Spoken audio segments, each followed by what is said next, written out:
인생이 궁지에 몰렸을 때, 삶의 자리가 아무것도 남지 않았을 때, 때로는 우리 자리가 굉장히 수치스럽고 굉장히 모욕적인 일을 경험하기도 합니다.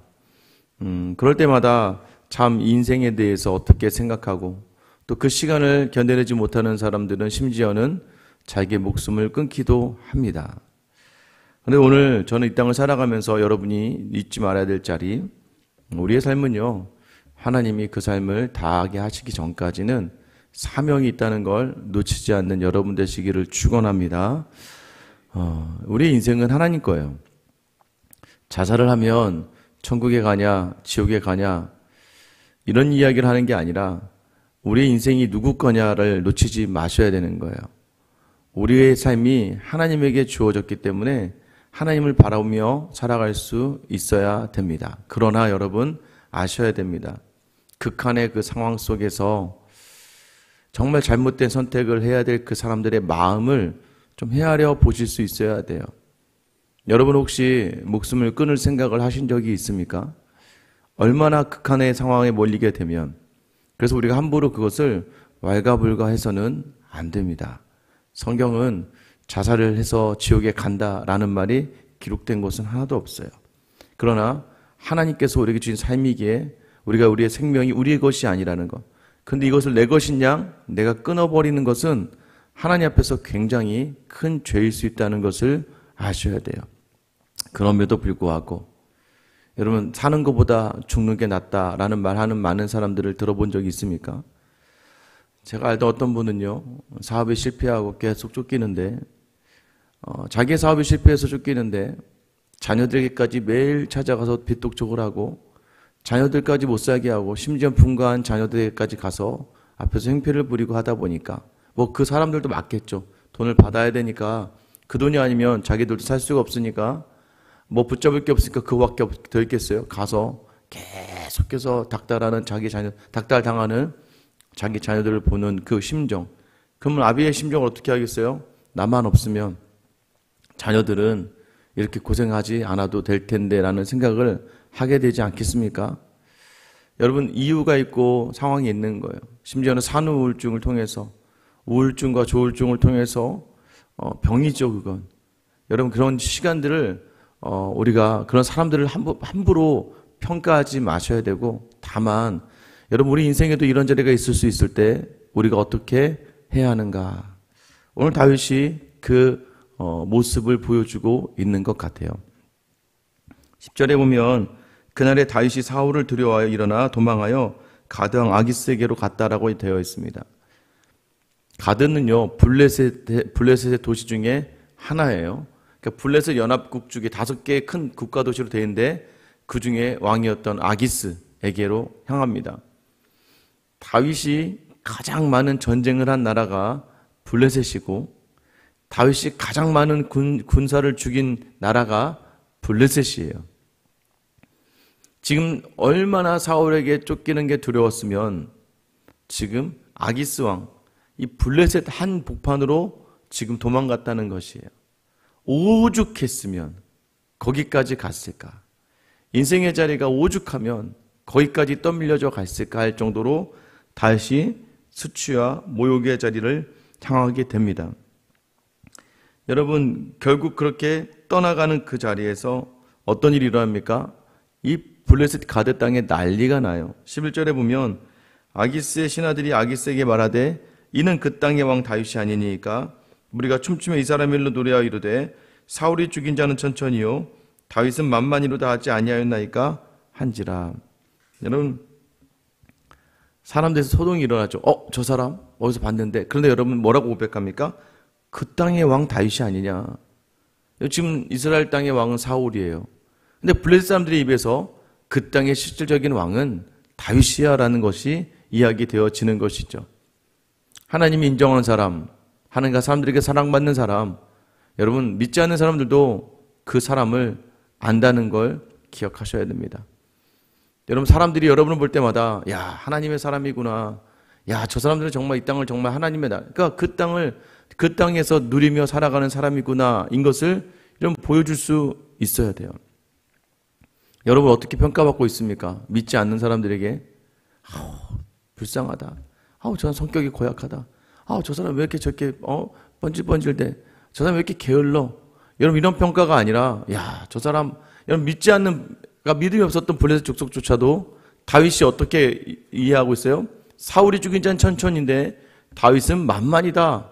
다윗이 월등하다는 걸 알고 있는 많은 사람들, 그 땅의 왕이다까지 이야기 나오지 않습니까? 자, 이제 이 정도 되면 이제 누가 두려워질까요? 왕이 뭐야? 진짜 그러한 사람이 왔다고 혹시나 다윗이 세력을 모아서 자신을 향해서 대적을 하거나 또는 이것이 우리나라를 치러온 상황이면 어떻게 하나라고 생각했던 왕의 그 마음을 헤아렸던지 12절에 보면 다윗이 이 말을 그의 마음에 두고 가드왕 아기스를 심히 두려워하여. 자, 이제 다윗이 두려워하기 시작합니다. 아, 저 사람 잘못하면 나를 죽일 수도 있겠다. 여러분, 천하의 다윗이 그 다음에 어떻게 합니까? 13절. 그들 앞에서 그의 행동을 변하여 미친 체하고 대문짝에 그적거리며 침을 수염에 흘리매. 여러분, 정말 제가 뭐 앞에서 표현하기 어렵겠지만 미친 척을 하면서 막 대문짝을 막 그적그적 거리면서 막 침을 막 흘렸다, 몸서 막 흘렸다는 거죠. 대적 앞에서 수치스럽고 조롱당할 일들을 그 모습을 자기가 해야 하고 있다는 거예요. 그 순간 얼마나 억울했을까. 다윗이 무슨 잘못이 있을까요? 기름 부음을 받은 죄? 기름 부음을 받은 게 죄일까요? 기름 부음을 받고 난 이후부터 삶에 되는 게 하나도 없습니다. 계속 시기당하고 쫓기고 죽음의 위협에 서게 되고 이제는 하다 못해서 블레셋 땅까지 오게 되었습니다. 마치 우리의 삶의 자리가 하나님께 버림받은 것처럼 분명히 하나님이 나를 선택하셨고 하나님은 선하시고 하나님 나에게 좋은 거 주신다고 하셨는데 삶의 자리는 계속해서 어려워지고 피폐해지고 위기에 몰리고 궁지에 몰리다 못해 이제는 대적이라고 생각하는 사람들 앞에서 조롱당하고 수치의 자리에 서 있고 많은 사람들이 내 인생을 바라보면서 야, 너는 어떻게 그렇게 사니? 라는 표정과 그런 눈짓을 바라볼 때에 우리가 어떻게 해야 될까요? 여러분, 아기스 왕이 14절 15절에 보면 어디서 미친 사람을 데려왔냐? 쫓아내라는 거죠. 내 집에 있게 하지 말아라. 여러분, 이렇게 보면 참 다윗이 야, 너 그렇게 구차하게 살아야겠냐? 그렇게까지 있어야겠냐? 라고 할 수 있을 만큼 초라하고 비참한 삶의 모습입니다. 하지만요, 여러분, 다윗은 왜 살아야 했습니까? 왜 그 시간을 그렇게 사람들 앞에 수치와 모욕을 당하면서라도 살아내야 했을까요? 시편 34편이 그 답을 주고 있어요. 여러분, 시편 34편을 나중에 집에 가서 펴보시면 다윗이 아기스 왕 앞에서 미친 채 하다가 쫓겨난 시라고 되어 있습니다. 다윗이 아기스 왕 앞에서 미친 채를 하다가 쫓겨나면서 지은 시예요. 쫓겨나면서 지은 시. 그 다 읽을 수는 없지만 나중에 꼭 오늘 집에 가서 여러분 다시 한번 1절부터 마지막 절까지 쭉 읽어보시기 바라요. 22절까지. 여러분, 만약에 삶의 자리가 수치와 조롱 가운데 있게 된다면 정말 나를 하나님께서 버리시고 그 대적들 앞에서 수많은 사람들 앞에서 내가 너무나도 모욕적이고 치욕적이다라고 느껴질 그때에 여러분 시편 34편을 꼭 한번 묵상해 보시기를 바랍니다. 처음에 어떻게 시작하는지 아세요? 미친 척을 하고 수치 속에 오는 다윗이 이렇게 고백합니다. 시편 34편 1절에 보면 내가 여호와를 항상 송축하며 내 입술로 항상 주를 찬양하리로다. 내 영혼이 여호와를 자랑하리니 공고한 자들이 이를 듣고 기뻐하리로다. 여러분, 이게 어떻게 말이 됩니까? 다윗이 지금 그 수치를 당하고 미친 척을 하면서 여러분, 우리가 미친 사람 같을 때가 있죠. 신앙생활 하다 보면 성도들 간의 관계 속에서 마치 내가 광대처럼 사람들 앞에 그냥 웃어주고 한없이 그냥 하하하고 또 때로는 그저 다 받아주고 그런 애 하고 받을 때가 있어요. 그럴 때마다 내가 참 할 때가 있죠. 같은 믿음 있는 사람인데도 불구하고 그 사람들 앞에서조차도 자기의 수치와 모욕의 자리를 느껴질 때가 있을 때 여러분, 근데 그 자리가 어떤 자리냐? 하나님이 원하시는 자리라면 오늘 1, 2절의 고백을 여러분이 할 수 있게 되기를 축원합니다. 여호와를 항상 송축한다. 이 모든 자리로도 하나님을 찬양한다. 내 입술로 항상 주를 찬양하겠다는 거예요. 내 입술로 투덜대고 화내고 변명되고 비판하고 판단하는 자리가 아니라 나는 내 입술로 항상 주님을 찬양하는 소리를 내겠다는 거예요. 그건 내 영혼이 항상 여호와를 자랑하겠다는 거예요. 왜요? 공고한 자들이 듣고 기뻐할 것이다. 누군가가 나를 보면서 야, 어떻게 저렇게 살지? 그래도 나 하나님 찬양하잖아. 바울과 실라가 빌립보 감옥에 갇혔을 때에 여러분 정말 억울하지 않겠어요? 능력을 주셔서 복음을 전한 자리, 귀신 들린 여종의 귀신을 쫓아냈는데 감옥에 갇혀서 매맞고 갇힌 그 상황에서 얼마나 억울하겠습니까? 하나님을 향해 하나님, 내가 지금 인생을 던지고 하나님이 원하신 자리에 섰는데 어떻게 나한테 이러실 수 있습니까? 라고 하늘을 향하여 항변에도 시원찮은데 그들이 무엇을 합니까? 감옥 안에서 찬송을 해요. 찬송을 한단 말이야. 여러분 이게 가능합니까? 그렇게 하라는 거예요. 여러분 다윗이 이 환난 속에서 하나님을 찬양합니다. 4절 보세요. 내가 여호와께 간구하며 내게 응답하시고 내 모든 두려움에서 나를 건지셨도다. 언제 건졌습니까? 건지지 않았어요. 여러분 그러나 중요한 게 다윗의 마음은, 다윗의 몸과 삶은 정말 세상 앞에서 찌들어지고 세상 앞에 비참해졌지만 그러나 간구의 모든 자리에 하나님 들으셨다는 건 뭐예요? 하나님이 함께 하시며 지금 감을 붙들고 계신다는 거예요. 6절입니다. 34, 6절에 보면 이 공고한 자가 부르짖음에 여호와께서 들으시고 그의 모든 환난에서 구원하셨도다. 여러분 저는 이 다윗이요, 하나님이 행하신 일들을 기억하며 이전에 나에게 행하셨던 모든 자리에서 부르짖을 때 구원하셨고 나의 모든 자리 간구에 응답하셨다는 것을 이전에 마음들을 담아내며 찬양하는 그 자리가 무엇일까요? 지금 현재가 아니라 과거에 하셨던 모든 일들을 기억하며 하나님을 찬양하며 하는 사람은 현재의 상황을 견디고 감당할 수 있는 힘을 주시고 더 나아가서 미래를 감당할 수 있는 능력으로 하나님 인도해 주신다는 걸 믿으시기를 축원합니다. 여러분 그래서 우리가 감히 고백하는 거, 저는 참 이 말씀이 좋아요. 시편 34편 8절입니다. 너희는 여호와의 선하심을 맛보아 알지어다. 네가 그 맛을 알아? 하나님께 피하는 여호와 그에게 피하는 자는 복이 있도다. 지금 다윗은요 인생으로 육체로는 블레셋에 속해 있어서 블레셋 치욕을 당하지만 영혼으로는 지금 하나님께 피하며 지금 하나님의 선하심을 맛보고 있다라고 이야기하는 거예요. 마지막 22절에 보면 여호와께서 그의 종들의 영혼을 속량하시나니 그에게 피하는 자는 다 벌을 받지 아니하리로다. 여러분 그 영혼을 속량하신대요. 여러분 우리를 반드시 하나님께 피할 때 하나님 그 마음의 평안과 평강을 주신다는 거예요. 영혼을 속량하시고 그에게 피한 자는 다 벌을 받지 않는다. 반드시 하나님께서 이 모든 자리 책임져 주신다는 거예요. 여러분 이 고난의 자리, 아픔의 자리, 상처의 자리를 통하여 여러분 나를 통하여 하나님은 찬양받기 원하신다는 걸 놓치지 마시기를 축원합니다. 지금도 여전히 내 삶이 공고해지고 쪼들리고 메마른 그 상황 속에서 여러분 자꾸 불평하지 마시고 한번 하나님을 찬양해 보시고 더 하나님을 향해 송축하시고 이전에 주셨던 많은 은혜를 기억하며 다시 믿음으로 서서 지금의 상황 환경이 무너지지 않는 여러분이 되셔야 돼요. 여러분 그때 여러분을 보고 반드시 공고한 자들이 기뻐함으로 나와 여러분으로 말미암아 하나님을 보게 되고 하나님 앞에 서게 됨을 경험하게 될 줄 여러분 믿으셔야 됩니다. 흔들지 마셔야 돼요. 왜요? 알 수 있거든요. 야, 저분은 나보다 더 힘들 때도 불구하고 항상 기뻐요. 항상 웃어.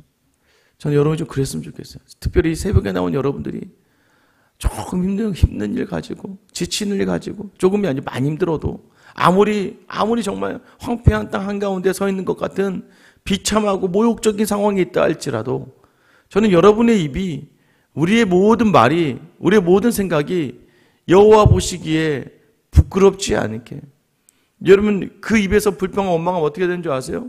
시간이 되는데 얼마나 내가 수치스러운지 하나님 앞에서 수치를 당하실 거예요. 사람들 앞에서 수치를 당하실 거예요. 사람들이 수치당하는 거 아무렇지 않습니다. 하나님이 기뻐하시면 우리 인생은 성공한 거예요. 그런데 사람들 앞에서 수치 안 당하려고 내 생각과 내 마음과 내 모든 내가 얼마나 다른 사람인지를 이야기하려다가 결국 누구에게 수치당합니까? 하나님에게 수치당해요. 주님의 십자가 앞에 섰을 때에 너는 왜 그때 하나님을 잊고 너의 이야기를 하고 너의 마음을 이야기하다 무너지고 말하니. 여러분, 그러면요, 그 악순환이 계속되는 거예요. 다시 한번 오늘 여러분 모든 수치와 조롱과 모욕과 어려움의 모든 자리에 여러분 하나님께 피하는 여러분 되시기를 축원합니다. 다윗은 살아야 됐어. 왜 살아야 됐습니까? 사명이 있었다고요, 사명이. 그래, 이것도 사명이야. 요양병원에 한없이 누워 계시는 한 권사님을 찾아뵌 적이 있어요. 얼마나 참 안타깝습니까? 움직이지도 못하고 그저 누워서, 그것도 사실 치매라도 오면 기억이라도 못하니까 좀 다행인데, 이런 무릎과 허리 다치셔서 누워 계신 분들은요, 또렷또렷하게 기억하고 있는데 움직이지도 못하고 요양병원에 있다고 생각해 보세요. 그러니까 차라리 어쩔 땐 치매가 복일 수도 있어요. 자기 자신에겐. 하나도 기억이 안 나면 다음 날 가서 다 잊어버리거든요. 그런데 누워서 제정신으로 온전하게 자기 자녀들과 가족들, 여러분, 김병의 효자윤녀가 어디 있습니까? 다 살기 바쁜데 맨정신으로 누워있는 그 상태가 더 고통스러운 거예요. 그래서 권사님과 손을 잡는데 너무 힘들어 하실 것 같아서, 권사님 괜찮으세요? 근데 저는 아직도 그 권사님 말씀 잊지 못해요. 목사님, 이것도 사명이겠죠. 왜? 제가 여기 누워서 하나님 원망하면 안 되죠. 제가 여기 누워서 하나님 불평하면 안 되죠. 찬양하고, 그래서 매일 그 누워서 아무것도 할 수 없지만 찬양을 틀어놓고 이전에 못했던 찬양들 마음껏 하고 있다고, 이전에 드리지 못했던 기도들 마음껏 드리고, 저한테 그러시네. 목사님, 나중에 기도 제목 좀 갖다 주세요. 기도 제목 좀 갖다 주세요. 제가 여기 누워서 기도할게요. 제가 너무 마음에 감동이 있더라고요. 죽을 때까지 우리는 사명의 자리인 거예요. 왜 나 여기 이 자리에서, 내가 왜 내 삶이 이렇고, 그렇게 끝까지. 그래서 누군가에게 기억에 남는, 성도들에게 기억에 남는 복음이 되는 여러분 될 수 있게 되기를 축원합니다. 여호와께 피하는 자는 복이 있는 거예요. 그러면 선하신 하나님께서 그 선한 맛을 우리로 하여금 경험하게 하실 줄 믿습니다. 오늘 이 하루를 살아가는 저 여러분 되시길 예수님의 이름으로 축원합니다. 기도하겠습니다. 사랑의 하나님, 오늘도 여전히 삶에 쫓기고 환경에 쫓기고 여전히 문제가 많아서 여전히 마음이 어렵고 무거운 우리의 삶의 자리가 하나의 힘이 들어서 나도 모르게 입의 소리가 다 하나님이 원치 않는 말을 내뱉을 때가 있습니다. 때로는 하나님, 아무것도 아닌 사람들에게 조롱과 모욕을 당하는 것 같고, 주변에 있는 많은 사람들에게 무시당하는 것 같고, 하나님, 모든 상황 속에서 하나님 정말 나 혼자인 것 같이 느껴질 그때에 이것이 바로 믿음의 문제인데, 어느덧 우리의 믿음이 메말라서 하나님 주신 모든 일들을 잊어버리고 세상 사람들의 말과 세상 사람들의 시선에 눈이 흘려서 결국은 무너지고 찢기고 피폐해지는 우리의 인생의 자리에 설 때가 있습니다. 오늘 그런 삶의 자리에서 극단적인 인간의 선택이 아니라 하나님, 우리가 극단적으로 주님을 붙잡고 주님께 피할 수 있는 귀한 결단을 허락하여 주시옵소서. 아버지, 그 자리가 사명이라면 그 사명의 자리를 감당할 수 있는 믿음으로 우리를 채워주시고, 우리의 입이, 우리의 말이 오늘 누구를 만나나 어디에 있으나 혼자 있어도 하나님을 향하여 원망하지 아니하고 불평하지 아니하며 낙심하지 아니할 수 있는, 하나님, 그래 오직 내 이름이 여호와를 성축하며 내 입이 오직 하나님을 찬양할 수 있는 귀하고 복된 하루를 보내서 하나님, 세상에 수치를 당할 수도 있으나 하나님에게는 기뻐하심을 입은, 하나님을 기쁘시게 하는 한 사람 우리 모두가 되게 하여 주시옵소서. 우리의 죄를 위하여 그 수치와 모욕과 치욕의 십자가를 지시되 하나님 앞에서 하나님께 끝까지 무릎 범죄하지 아니하며 우리의 생명을 살려주신 우리 주 예수 그리스도의 이름 받들어 기도드립니다. 아멘.